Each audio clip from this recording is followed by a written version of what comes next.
Madame la maire, mes chers collègues, sur cette stratégie, entre guillemets, pigeon, c'est un peu comme les logements vacants à Paris. On dit toujours avant les élections qu'il y en a 100 000, il y aurait 100 000 logements vacants, il y aurait 100 000 pigeons à Paris.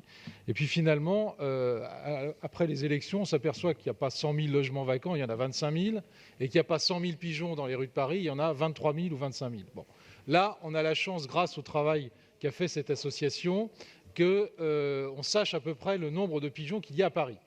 Il y en aurait à peu près 25 000, c'est-à-dire le quart de ce que l'on estimait, puisque les estimations, je viens de le rappeler, étaient plus ou moins autour de 100 000. Donc on a un chiffre à peu près précis d'estimation. Et je remercie le travail qu'a fait cette association, qui, je crois, a travaillé à la fois sur le fond et sur la forme de manière constructive.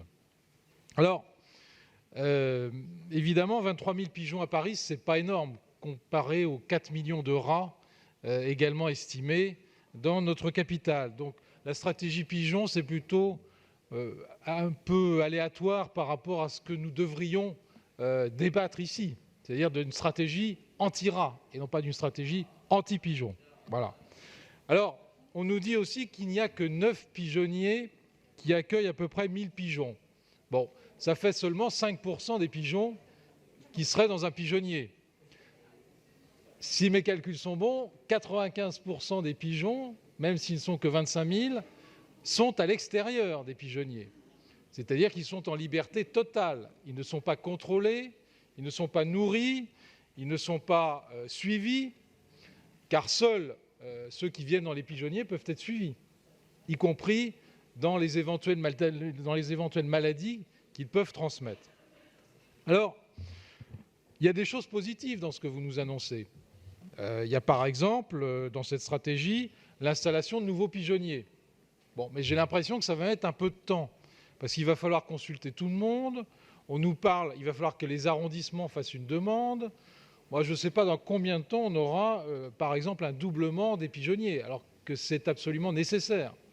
9 pigeonniers, si vous considérez qu'il faut les doubler pour atteindre à peu près 2 ou 3 000 pigeons qui seraient accueillis, j'ai l'impression qu'on va prendre beaucoup de temps.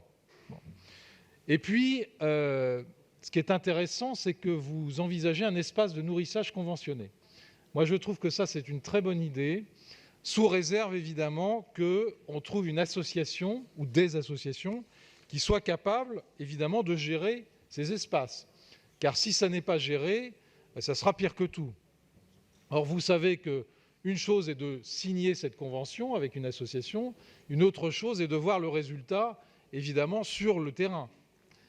Et là, il faut vraiment qu'on ait des associations sérieuses qui s'engagent sur la durée et qui soient en mesure de nous apporter des solutions vraiment adéquates. Et puis, il y a des points négatifs. Alors, il y a 2 points, à mon avis, négatifs dans cette stratégie qui peuvent être éventuellement corrigés.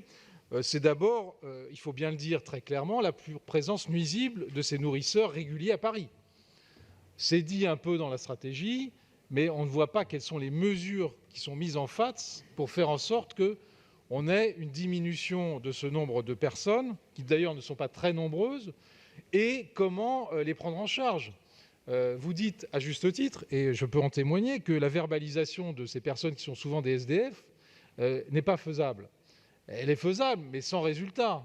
Donc le problème n'est pas de les verbaliser, le problème est d'accompagner ces personnes dans une stratégie de réinsertion dans la société. Je me tourne vers Dominique Versini, qui est concerné également par ce sujet, qui permettent en fait qu'on n'ait plus ces personnes à la rue. Bon.